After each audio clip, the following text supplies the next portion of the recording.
मुल्क भर में शदीद सर्दी की लहर बरकरार। लाहौर समेत पंजाब के बेशतर इलाकों में शदीद धुंध का राज। हाईवेज पर ट्रैफिक की रवानी मुतासर। मोटरवेज के कई सेक्शन भी ट्रैफिक के लिए बंद। बाला इलाकों में बर्फबारी, निज़ाम जिंदगी मफलूज।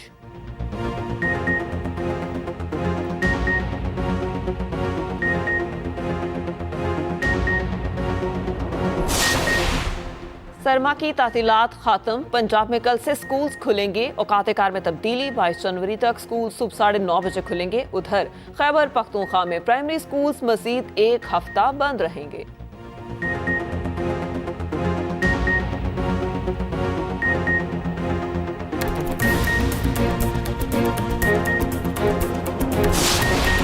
आर्टिकल 62(1)(f) के तहत सियासतदानों की ताहयात नाअहली खत्म। नवाज शरीफ और जहांगीर तरीन इलेक्शन लड़ने के लिए अहल करार।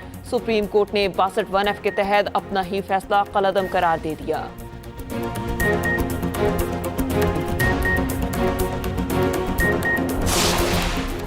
बिलावल भुट्टो का बानी पीटीआई को तौबा का मशवरा। कहा, बानी पीटीआई बेगुनाह है तो उन्हें जेल में नहीं होना चाहिए। उन्होंने सियासत में जो रिवायत डाली उस पर तौबा करनी चाहिए।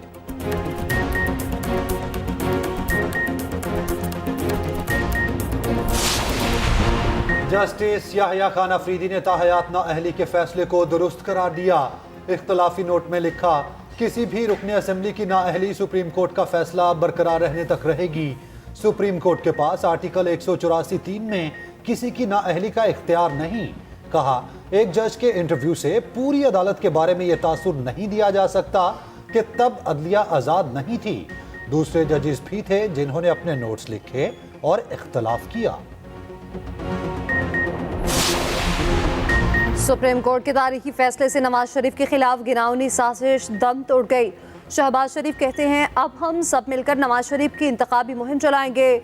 आसमी नसीर तारड़ ने कहा, सुप्रीम कोर्ट के फैसले से एक धब्बा साफ हुआ। मरियम औरंगजेब ने ट्वीट किया, वतु इस्सु मंतशा वतु ज़िल्लु मंतशा। नवाज शरीफ से अदालती नाइंसाफी का स्याबाब खत्म हुआ। 62(1)(f) की मनचाही तशरीह करने वाले मुजरिम करार पाए। अलीम खान ने आला अदलिया के फैसले को खुश आइंद करार दिया। सिराजुल हक कहते हैं, अदालतों में लाडलों को मनचाहे फैसले मिलते हैं। गरीब के लिए सब दरवाजे बंद हैं। 184(3) और 199 के नीचे जो तमाम डिक्लेरेशन अब तक हुए हैं, I think they are nullity. Supreme court under 184(3), ना ही high court under 199 are competent courts to get this sort of declaration. अभी कानून में बताया नहीं है कि वो कौन सी कोर्ट होगी। जब कानून आ जाएगा, यानी मुकम्मल कानून आ जाएगा कि जिसमें प्रोसीजर भी बताएंगे, अदालत का भी बताएंगे और ये ड्यूरेशन का भी तो अभी बता दिया है, बट बाकी दो चीज़ों का जब बता देंगे तो फिर कोर्ट देखेगी कि ये 5 साल भी रीजनेबल है या नहीं है। 62(1)(f) के तहत हाई कोर्ट्स और सुप्रीम कोर्ट के तमाम डिक्लेरेशन खत्म हो गए। 62(1)(f) के तहत कागजात पर अब कोई एतराज नहीं उठाया जा सकता। अटॉर्नी जनरल मंसूर उस्मान अवान कहते हैं, अभी कानून ने बताया नहीं कि कौन सी कोर्ट डिक्लेरेशन दे सकती है। 5 साला नाअहली के कानून पर भी अमल नहीं हो सकेगा।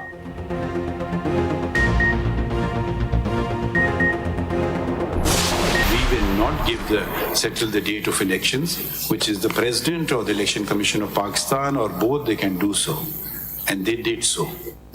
We are not, if you're going to say today someone's paper has been snatched, someone's paper has been rejected, then what we are doing in law would be assuming the duties of the election commission of Pakistan, which is not our job.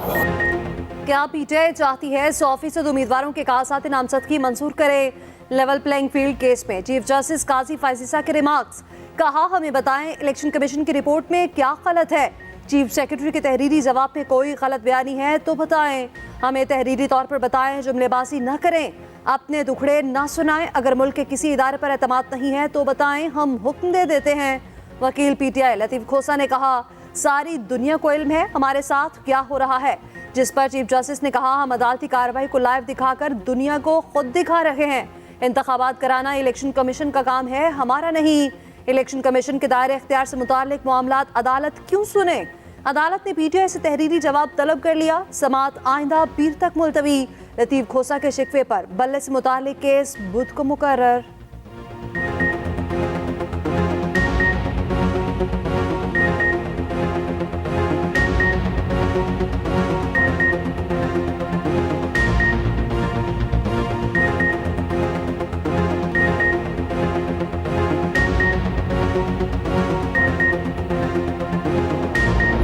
Khan साहब अगर बेगुनाह हैं उसको jail में नहीं होना चाहिए, अगर खान साहब ने किसी जुर्म किया है तो उसको जेल में होना चाहिए। खान साहब खुद कहता था कि इदारे तो आज़ाद है, आप उन इदारों में जाके अपना सफाई करे, तो अब खान साहब को वही करने चाहिए, इन इदारे में अपने आप का सफाई करना चाहिए।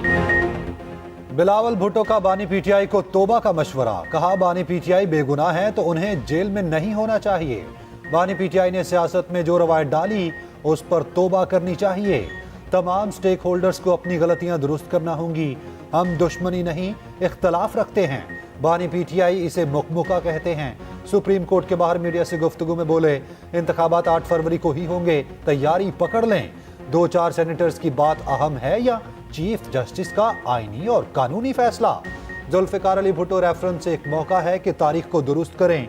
एक इंटरव्यू में कहा, नवाज शरीफ समझ रहे हैं फैसले से उन्हें फायदा होगा। कल को बानी पीटीआई नाअहल हुए तो वो भी 5 साल के लिए होंगे। बानी पीटीआई से इलेक्शन की तारीख तय हो गई थी। इन्होंने अपने पांव पर खुद कुल्हाड़ा मारा। चेयरमैन पीटीआई से अमरीकी सफीर डोनाल्ड ब्लूम की भी मुलाकात। चाहे अंडर 19 की टीम भी लड़ानी हो, लेकिन आपको मौका और सीट कंस्टिट्यूएंसी कोई खाली आपको नहीं मिलेगा। इंशाल्लाह ताला हमारे कैंडिडेट हर जगह होंगे। खान साहब के साथ हमारी कंसल्टेशन की मीटिंग हो रही है टिकटों के सिलसिले में। मैं आया हूं, 2.5 घंटे इंतजार कर लिया है, बट इजाजत आज नहीं दी गई। हमें उम्मीद है इंशाल्लाह ताला कि अदलिया भी कोई न कोई इकदाम जरूर करेगी। कोई हल्का और नशिस्त खाली नहीं छोड़ेंगे, चाहे अंडर 19 टीम लड़ानी पड़े, इलेक्शन जरूर लड़ेंगे। रहनुमा पीटीआई बैरिस्टर गौहर की अडियाला जेल के बाहर मीडिया से गुफ्तगू, कहा टिकटों की तकसीम पर बानी पीटीआई से आखिरी मुलाकात होनी थी, इजाजत नहीं दी गई। उम्मीद है अदलिया अपना किरदार अदा करेगी। रहनुमा पीटीआई लतीफ खोसा कहते हैं, कैसी लेवल प्लेइंग फील्ड है, पीटीआई को गवर्नर मीटिंग की भी इजाजत नहीं। इंतखाबी निशान छीन लिया गया, फ्रेंचाइज खत्म करने के मुतरादिफ है। शाह महमूद कुरैशी को जैसे गिरफ्तार किया गया उससे मुल्क की बदनामी हुई।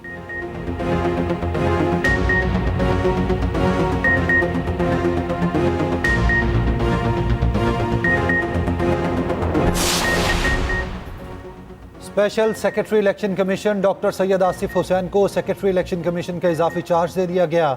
इलेक्शन कमीशन ने नोटिफिकेशन जारी कर दिया। Secretary election commission Umar Hamid Khan medical rest पर हैं।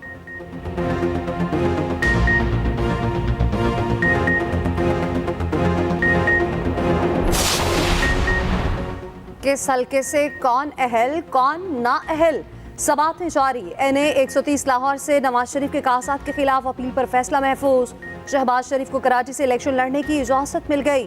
परवेज इलाही और उनकी अहलिया NA 59 और PP 23 से नाअहल करार। फहमीदा मिर्जा और जुल्फिकार मिर्जा की अपीलें खारिज। सरवत एजाज कादरी और मौलाना औरंगजेब फारूक के कासात भी मुस्तरद। आफ्तर मेंगल सनाउल्लाह साहरी के कासात मंजूर। पीपल्स पार्टी के जमाल रईसानी के मुस्तरद कर दिए गए।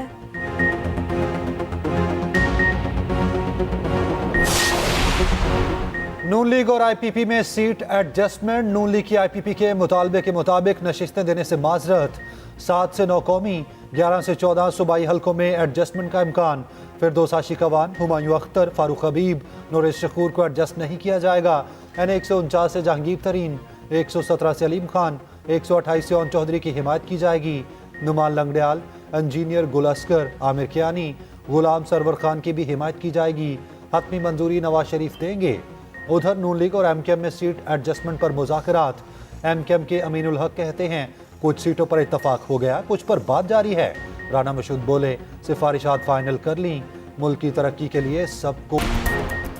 आम इंतखाबात के लिए सियासी जोड़ तोड़ उरूज पर। नून लीग की IPP के मुतालबे के मुताबिक नशिस्तें देने से माजरत। 7 से 9 कौमी, 11 से 14 सूबाई हल्कों में सीट एडजस्टमेंट का इम्कान।